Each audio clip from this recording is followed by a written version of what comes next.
You're entering the MSP Zone, a podcast for the managed services community, covering news, analysis, and interviews from around the globe. Elevate your MSP game by staying in the MSP Zone. And now, your host, Charles Weaver. So you want to become an MSP. Maybe you're already an MSP and you just want to get better.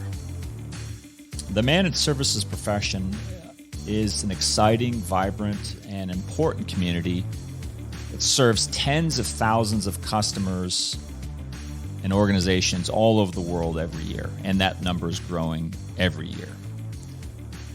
Being a great MSP takes practice, it takes patience, and it takes a fair amount of planning, actually a lot of planning.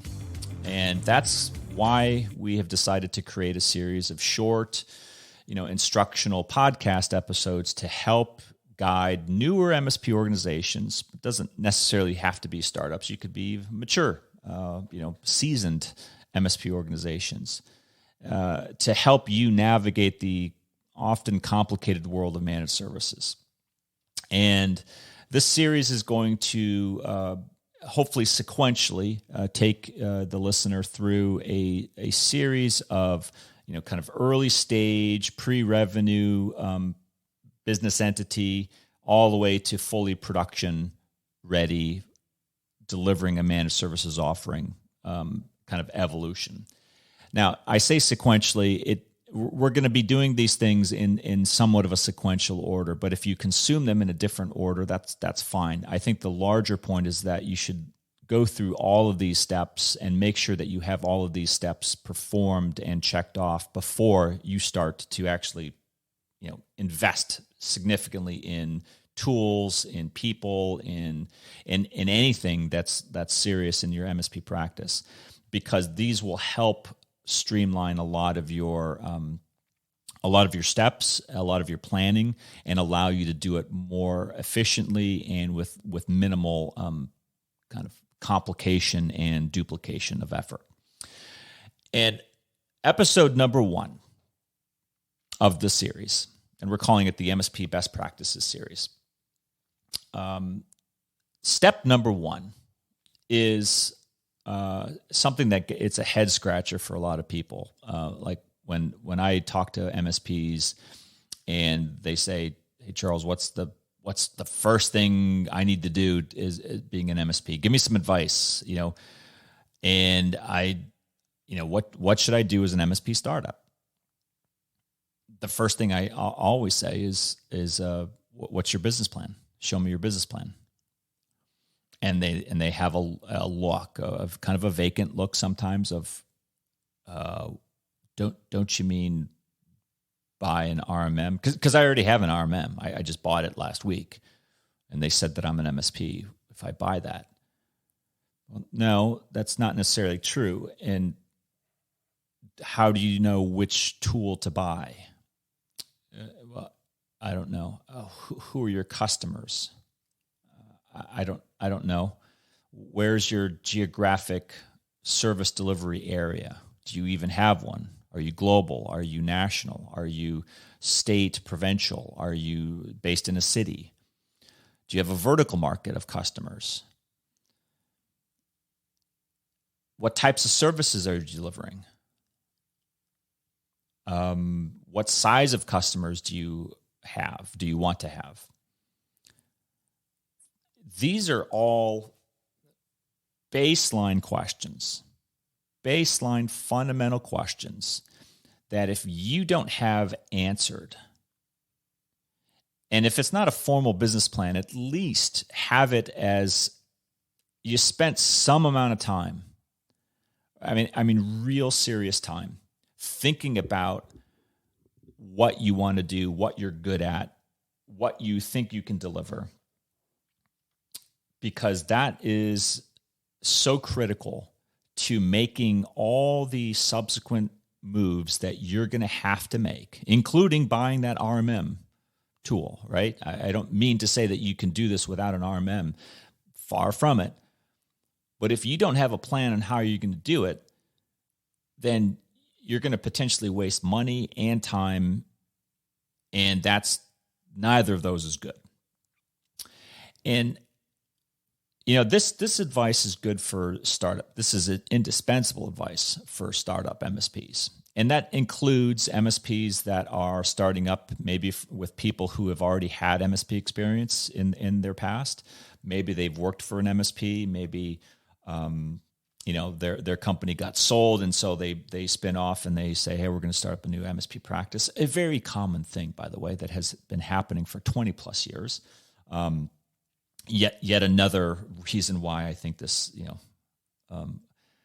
this concoction of consolidation happening in the market is really off the mark. But the larger point is, no matter what your experience level, no matter whether you have or don't have experience as an MSP, and even if you are a fairly mid-level MSP in terms of your experience, maybe you've been operating for a handful of years, you'd be surprised how many MSPs who have been operating for a certain period of time have never bothered having a business model. Like, they still don't understand who their customers are. They still don't have a really good grasp of what services they offer. They don't document those things. They couldn't even if you made them. They don't even have baseline pricing. They don't know how they arrive at their pricing. They don't know if what their pricing levels are profitable or not. Right? Those are really critical things, like really fundamental, important things to know as an MSP. And they're the things that you ought to know before you make any other moves to become an MSP. And so the importance of having, and why I have always said, what is your plan? And then I take them through the list. What is it that you want to do?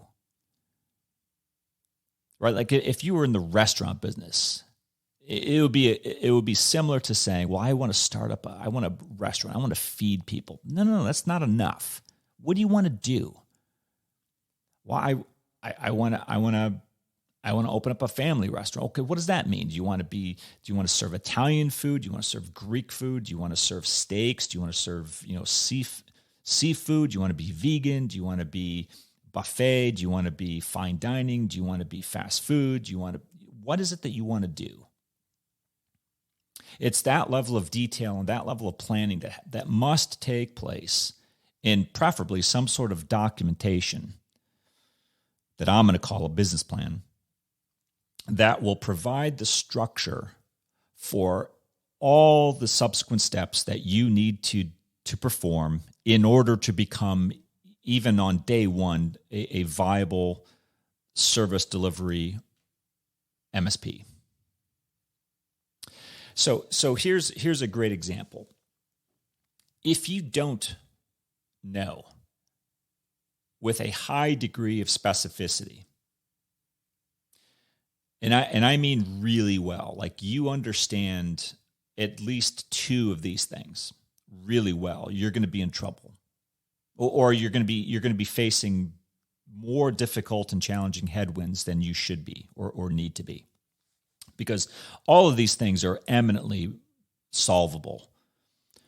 I mean, when I see struggling MSPs, when they come to us, they are almost always not dealing with an issue of they're just being outperformed by another MSP who's better than them.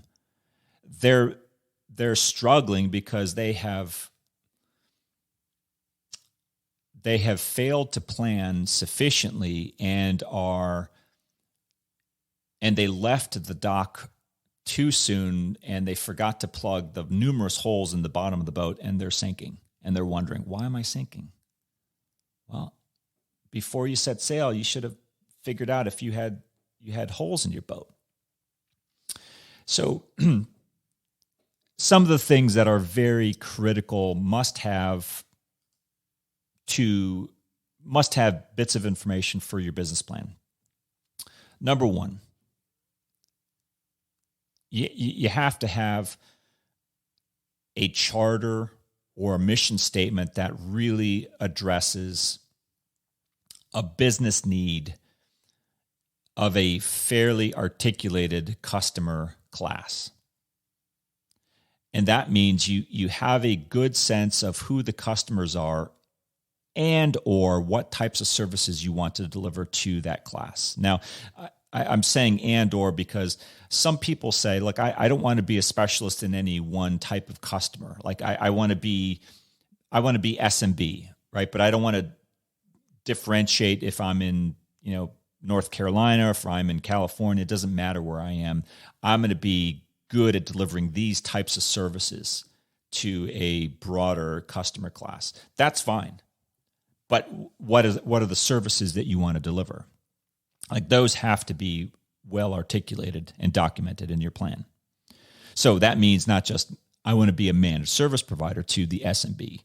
That means I want to deliver enterprise grade managed IT security and other related infrastructure and business technology services to the SMB sector at an SMB price.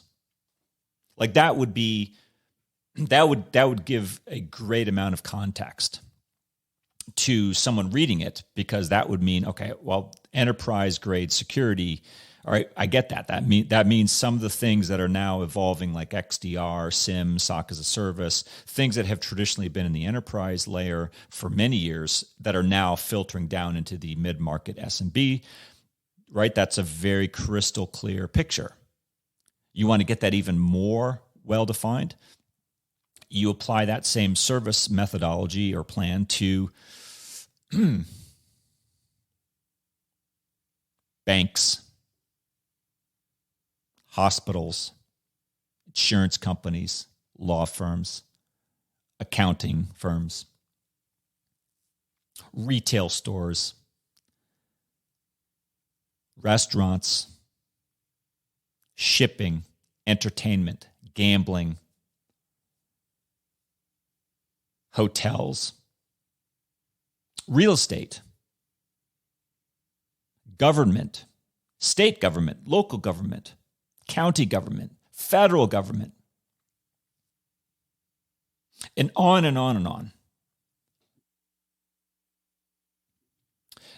Your ability to add a lot of detail to either the types of services you deliver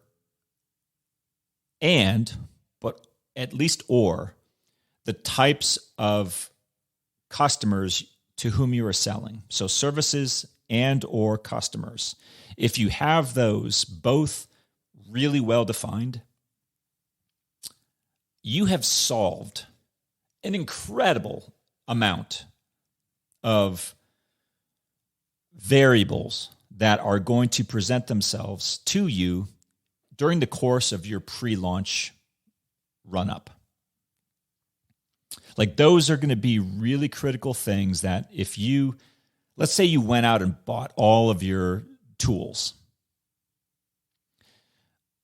that you said, you go to a trade show, you went to all the trade shows, in a 6-month period, and you just went crazy. Remember, because you have all your money. You're sitting on a pile of money. And you just spend and spend and spend, and you buy all these tools. And you didn't answer those 2 critical questions, you could end up with the absolute wrong tools, a bunch of expenses, and you got to start all over again because none of those tools works to achieve the goal of delivering those services to those types of customers. I'm not trying to belabor this point, but I want it to be well stated, and I want you guys to hear it. Documenting your plan, thinking about it, right? It's not just writing it down. It's thinking really hard about what it is that you guys are passionate about. What is it that you want to achieve in your MSP business? Doing that first with as much detail as you can will help every other decision hurdle that you have to get through much, much easier. Doesn't mean that it goes away. But in many cases, it will it will provide a clarity of vision in so many ways. And I'll give you a great example. If I know that I'm going to be delivering state-of-the-art, enterprise-grade managed services, including security, to the SMB market, and I'm going to focus on medical, right? Because just last week we covered a story that says 49% of medical offices do not have a cyber response plan. So I read that and I say, wow, this is a fantastic market opportunity. We need to shore up our defenses around medical care, especially in a post-pandemic world. Medical providers are really important, and we need to make sure that they're safe. So I'm going to go that route. Well, now I know a lot. Now I know rough because I can start doing a lot of research on the types of medical providers and organizations that are out there in the SMB market. Right? I can know whether I'm going to go after, let's say, small independent physicians offices, which maybe you might have to get even more granular and deal with, are we talking about dental? Are we talking about general practitioner? Are we talking about boutique specialty clinics like radiologists, cardiologists? Are we talking about foot doctors? Right? Every you can start to get granular and into vertical markets. The more vertical and more detailed you get, the better your downstream efforts are going to become, the easier they're going to become.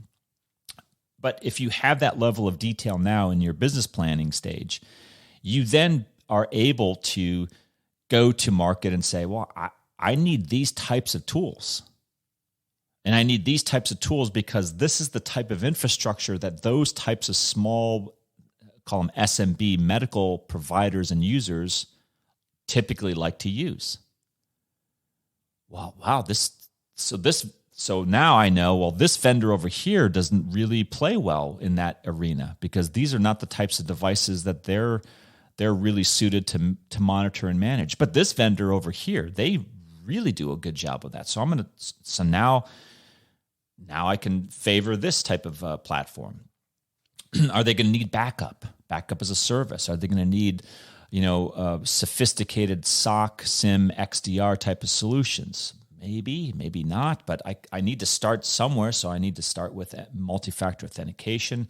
Well, I know that they do a lot of imaging, so maybe we need to work with a hardware vendor to manage these types of hardware devices that are commonly used in a medical practice.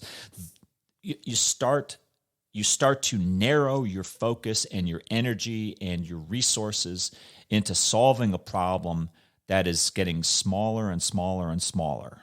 When I say smaller, I'm meaning your field of vision is getting narrower, and you're able to focus more of your energy into solving that problem rather than where I see most MSPs is they are sitting there in the middle of a desert or a plain, or plains, meaning fields of grass with no end in sight, or they're in a little dinghy in the middle of the ocean with no ship or land in sight. Basically you're in the middle of nowhere, and you have no idea: do I go forward? Do I go back? Do I go left? Do I go right? Like, you have no bearing. That is what having no business plan is like for most MSP startups. And when you start to answer each one of those questions, I would equate that to you answer the type of customer you want to sell to.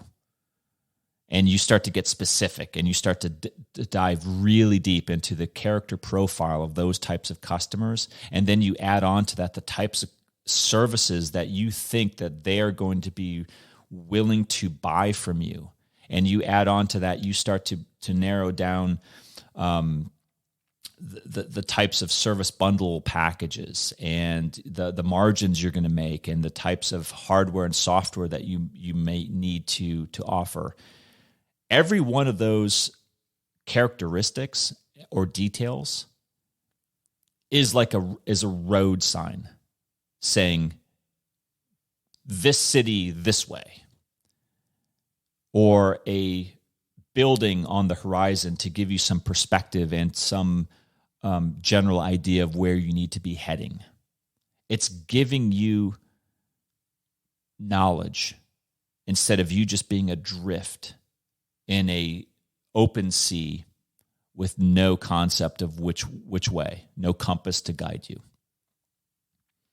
And I've seen the lack of a business plan really kind of harm MSP startups when it comes to the purchasing decision, because I've had these discussions with people who have already gone out and spent a lot of money on different MSP tools. And it doesn't mean that the tools were bad. And I'm not saying that at all. I'm not going to say who they were because it doesn't matter who they were. I've seen it for all of them. The point is that it was like they went out and they bought all these tools and then they came back and they said, okay, how should I start? I want to become an MSP. Well, do you even know that these tools are relevant to what you want to do?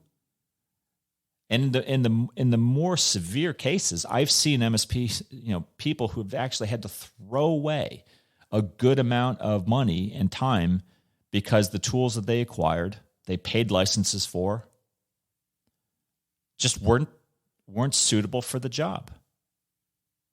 Because after they really started to understand who their customers were, the types of services they wanted to deliver, and they started to get very detailed into that level of discussion, they quickly realized, wow, some of these tools just aren't cut out for that. And that's a bad position to be in, because you don't want to be in the situation where you have to throw away or take steps backwards.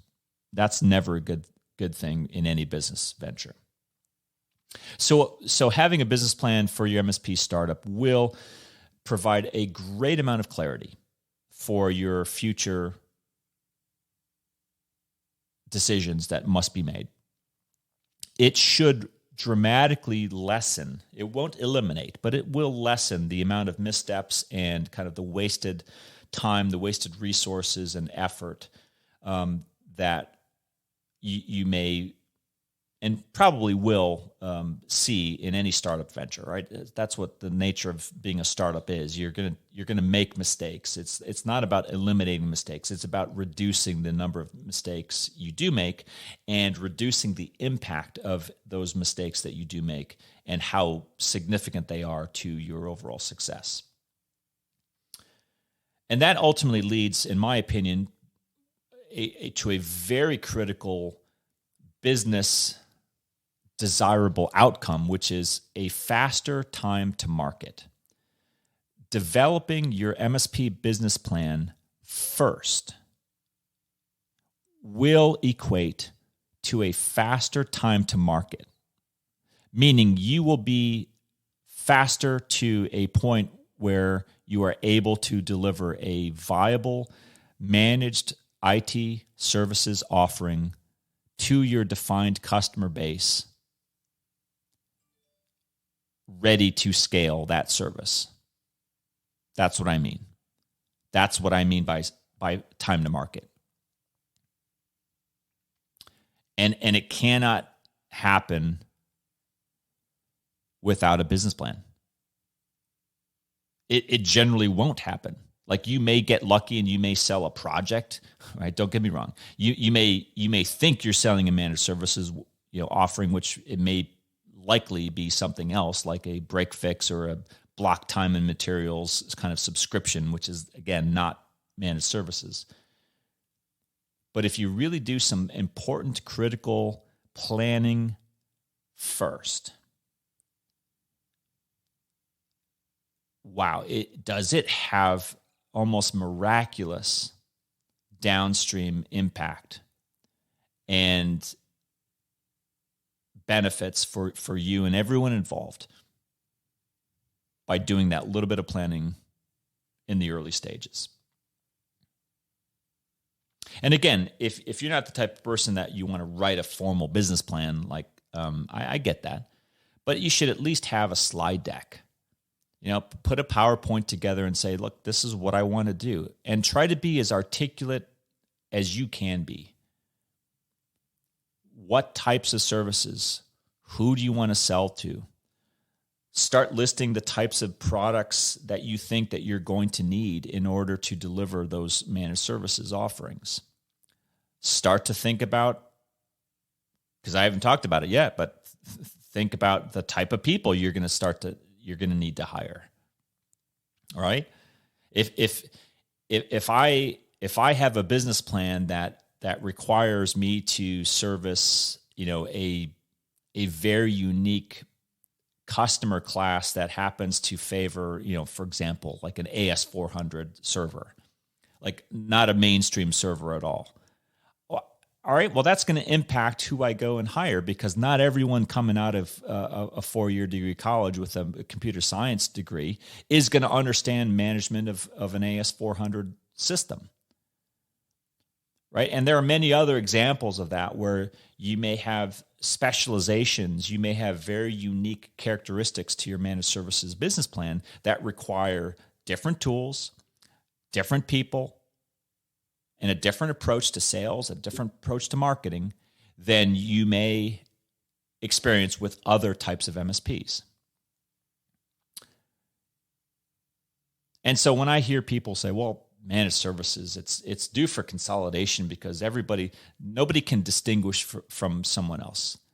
I think that is the most grotesquely ignorant thing that I've ever heard.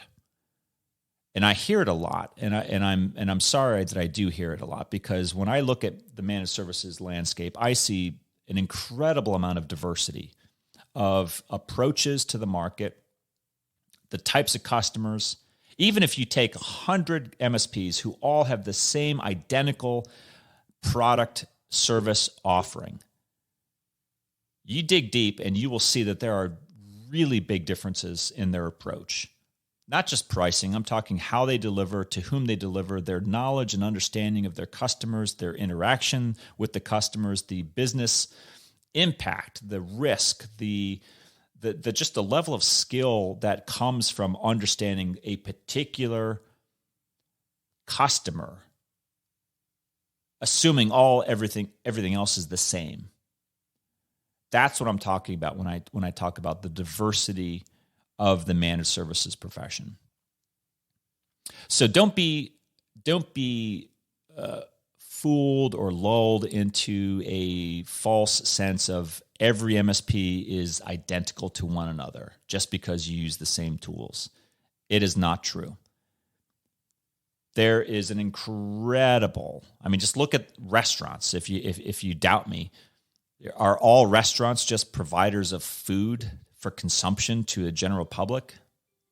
Absolutely not. And the same is true for managed service providers. There is a wide range of difference.